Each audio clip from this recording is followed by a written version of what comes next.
Muy buenas tardes, mi nombre es Vicente Rigal Rivas, soy estudiante de Ingeniería Industrial en la UTN de Córdoba, soy oriundo de la provincia de Catamarca, ya terminé de cursar y estoy trabajando en mi tesis para recibirme dentro de poquito. ¿Qué es lo que vengo a transmitirles? ¿Cuál es mi objetivo con este video? Lo que quiero es generar conciencia y hablarles un poco sobre lo que es la eficiencia energética, cómo poder aplicarla en lo que estamos haciendo y incorporar algunos conceptos de cambio climático y enfocados desde distintos puntos y los diferentes responsables que existen. Lo que quiero contarles para que reflexionemos un poco es que nosotros estamos viviendo en este planeta como si tuviéramos uno solo. Esto no es así, chicos, tenemos un solo planeta y tenemos que cuidarlo. El eje de toda la conversación va a ser acerca de la energía, de la eficiencia energética. Para esto, primero quiero definir lo que es energía. La energía, cuando a alguien se le pregunta, lo primero que se nos viene a la cabeza es la iluminación, o sea, la luz. Y para mí también la energía viene en forma de calor, ¿sí? Según el griego, la energía es la fuerza de acción o la fuerza de trabajo. Otra definición puede ser la de Einstein, que es la masa por la velocidad de la luz al cuadrado.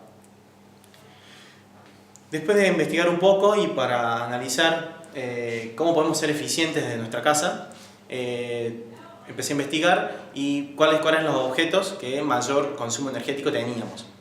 Entre ellos están los que generan calor y los que se utilizan para cocinar utilizando la energía eléctrica, ¿sí?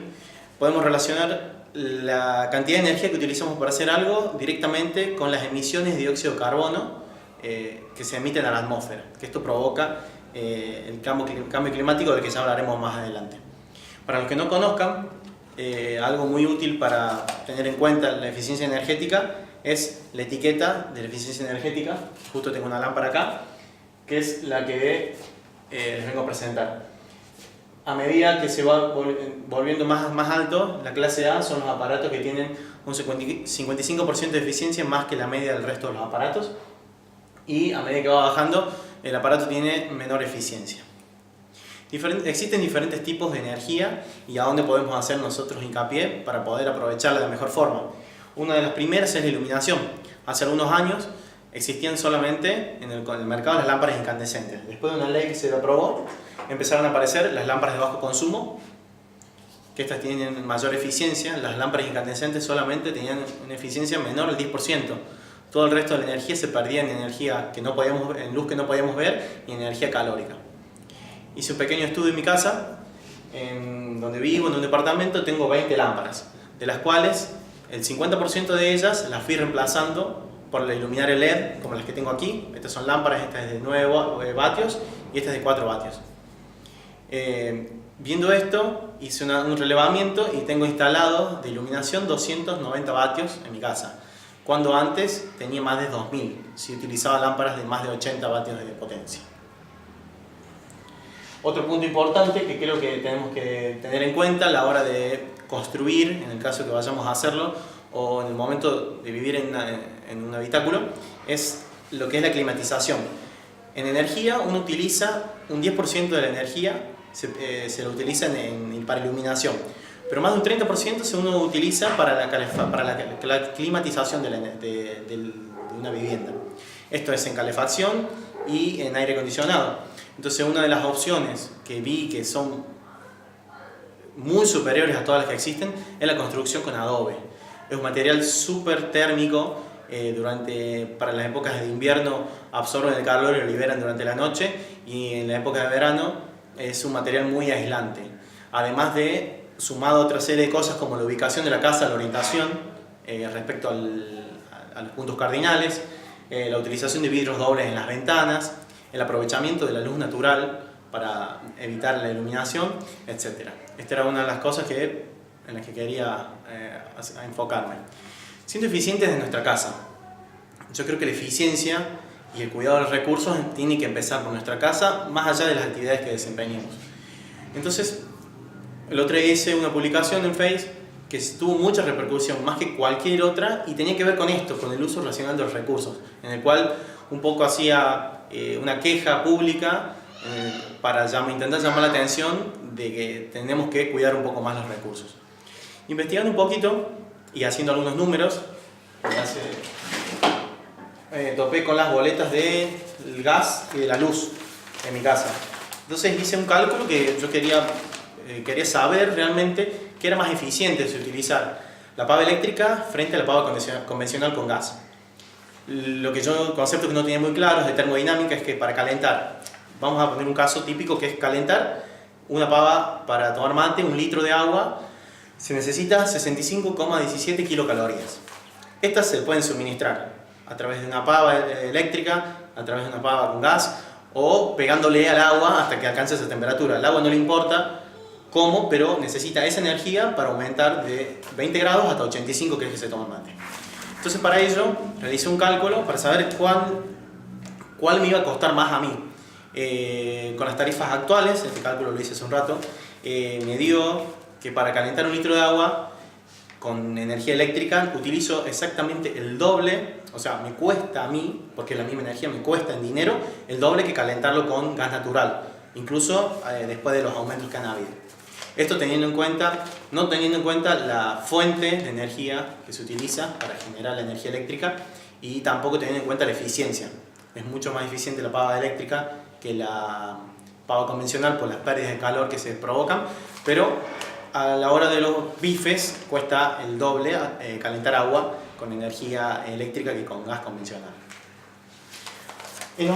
Con respecto a los hábitos de consumo, aquí quiero hacer un poco de una crítica hacia el sistema en el que vivimos. Estamos acostumbrados, o lo que se nos mete en la cabeza es que tenemos que cambiar nuestro teléfono todos los años, de que nuestra ropa se pone vieja al año que lo usamos y estamos fuera de moda. Entonces, hacer un poco de media crítica con respecto al cómo utilizamos los recursos. Acá quiero tocar el tema de los residuos sólidos urbanos, que me parecen muy importantes, porque no sé si saben que se fabrican aproximadamente 1 millón de bolsas plásticas por minuto en el mundo. El basural más grande del mundo, que tiene más de 1.400.000 kilómetros cuadrados, esto es muy grande, es una superficie, como algunos dicen como el tamaño de Australia, otros dicen como 20 veces la superficie de Uruguay. La verdad es que hay una isla flotante de basura de 40 metros de profundidad, la parte más profunda, en donde toda la basura que se ha ido generando, y esto viene creciendo hace mucho más de 30 años, provoca la muerte de especies como estas aves, y es más, en esas corrientes no se lo puede ver desde una foto satelital, pero hay un gran problema que todavía no sabemos cómo solucionarlo, pero está ahí presente, pero todavía no nos ha afectado, por eso todavía no hemos hecho mucho al respecto. Esta gran diferencia entre todo junto, si lo tiramos al mismo tacho, es basura, pero si nosotros lo separamos, tenemos materiales que son reciclables, o sea que son recursos, y después materia orgánica, que ya vamos a ver cómo está compuesta la basura. La mitad de la basura aproximadamente, de los residuos, vamos a hablar bien, es metal, vidrio, plástico, papel y algunos otros. Estos si los separamos, se los pueden reciclar. Juntos no. Después la otra mitad tenemos residuos que son de tipo orgánicos. Y acá me acuerdo de una pequeña historia. Yo tengo 2 mascotas en mi casa. La primera es mi gato, que genera residuos. Y después tengo lombrices. Tengo un lombricompuesto, yo vivo en un 5.º piso y de manera muy sencilla, utilizando materiales recuperados de la basura, como esta caja de tergopor que encontré tirada, un cajón de manzanas, y poniéndole un poquito de ganas, separamos la basura con mis hermanos hace más de 1 año, 1 año y medio, y llevamos separados más de 100 kilos de basura orgánica en nuestra casa, la cual se transformó en compost que utilizamos para una pequeña huertita y para las plantas que tenemos en el balcón. Cualquier información o algo que necesitemos, en Red de Compostaje es una página donde nos podemos informar y conocer experiencias de muchas otras personas con respecto al reciclaje de basura orgánica. Otro punto que a mí me afecta personalmente y en el que estoy trabajando hace un tiempo es la forma en la que nos movemos. El transporte, tenemos que buscar la forma de hacer más eficiente la movilidad, especialmente dentro de las ciudades. Aquí un dato extraído de la provincia de Córdoba dice que la vía pública está ocupada un 75% por automóviles que transportan el 21% de la población mientras que el transporte público ocupa un 7% de la vía pública y transporta el 71% de las personas. Entonces, tenemos que ser responsables con el uso de los automóviles. Esto tiene que ver con el uso eficiente de los recursos no renovables, como el petróleo en este caso. Esta imagen, quizás algunos la viven a diario, otros no tanto, dependiendo de qué provincia vengamos, pero el auto en las grandes ciudades esclaviza, y esclaviza mucho. Lo que tenemos que hacer es recuperar a los actores de la vía pública, que son el peatón, el transporte público y los ciclistas. Los que me conocen bien saben que perfectamente este podría ser yo. Soy una persona que soy fanático, o sea, no fanático, pero me gusta mucho andar en bicicleta y promuevo su uso de diferentes formas. Una de ellas es en mi tesis, estamos con un amigo por montar una fábrica de bicicletas plegables, transportables, para utilizarlas como medio de transporte dentro de las ciudades. Viendo este gráfico, les demuestro cómo el ciclismo o andar en bicicleta es la forma más eficiente de moverse, aclaro de vuelta, dentro de una ciudad. Después caminar y transporte público. ¿Sí? Entonces, como para que tengamos en cuenta las distancias que vamos a recorrer y para evitarnos estreses y embotellamientos. Ahora yo me pregunto, ¿para qué tenemos que ser eficientes con el uso de los recursos? Esto tiene que ver directamente con el despilfarro, con el mal uso, con el derroche. Esto significa que cada vez que utilizamos mal un recurso, se emiten gases de efecto invernadero, como ser el dióxido de carbono, que ¿qué provocan? El calentamiento global. Dicho de otra forma, acá en este gráfico vemos cómo se incrementa la temperatura global promedio de la Tierra de 0 grados hasta 2 grados, desde el año 1850 hasta este año. Vemos un pequeño espiral que va creciendo en el año 1862, el año 1978 esta espiral sigue creciendo y en el año 2016 se alcanzó casi 1,5 grados de aumento promedio en la Tierra de temperatura. Uno dice 1,5 grados no es nada, pero 1,5 grados en los océanos provoca esto, provoca el derretimiento de los glaciares, cambio climático, pérdida de la biodiversidad, entre muchas otras cosas. ¿Qué provoca el efecto invernadero? Son varias las cosas producidas por los seres humanos y una de ellas, aunque nos causa un poco de gracia, aunque parezca medio irónico, es la actividad ganadera. Los rumiantes, a través de los eructos y a través de, generan metano. El metano es un gas que tiene 21 veces, una molécula de metano provoca 21 veces más efecto invernadero que una molécula de dióxido de carbono. Entonces, esta es una de las razones por la que el porcentaje de dióxido de carbono de la atmósfera ha aumentado. La actividad industrial. Este es otro punto muy importante. Otra de las fuentes de emanaciones de gases de efecto invernadero es la generación de energía. Como vemos en la matriz mundial, el 80% de las energías que se utilizan son no renovables. Y la perspectiva para el año 2040 es un decremento del 5% solamente, dando lugar un poco a las energías renovables que se están desarrollando. En cambio, la matriz energética argentina es un poco más alentadora porque tenemos un 31,5% de energía hidroeléctrica, siendo que la térmica ocupa un 64%. La idea es que esto disminuya a medida que avancen los años. En Argentina puntualmente, este es el sistema interconectado nacional y estamos hablando de energía eléctrica únicamente. La potencia instalada en Argentina es de aproximadamente 33.000 megavatios. Esa es la energía que tenemos disponible para utilizar, de las cuales el 33% es suministrada por energía hidroeléctrica. Acá tenemos una gran oportunidad de cambio, que son las energías renovables, principalmente las que tienen que ver con las fuentes eólicas, ya que en el sur argentino, en la Patagonia, tiene un potencial eólico enorme para generar 500 gigavatios de energía debido a los vientos que se generan allí. En cuanto a lo solar, les puedo decir que, como vemos, las zonas rojas son las áreas donde mayor irradiación solar existe en el planeta. Y en la zona del norte y Cuyo, noroeste y Cuyo argentino, es una zona muy favorable para la utilización de la energía solar térmica. ¿Sí? Después, desde el Ministerio de Energía, en el año 2009 lo que pasó fue que se lanzó un programa para generación de energías renovables que está trabajando en esto. Después, el año pasado, en octubre, se aprobó la Ley de Energías Renovables y se puso en marcha en este marzo. Después, un objetivo que se planteó que se debe alcanzar un 20% de la participación de las energías alternativas dentro de la matriz energética debe ser energía renovable, de estos 10.000 megavatios que se van a instalar hasta el año 2025. Esto es un poco demasiado optimista, diría yo, pero ojalá se pueda lograr, ya que hoy la energía las fuentes de energías renovables, solares, eólicas, son aproximadamente del 1%.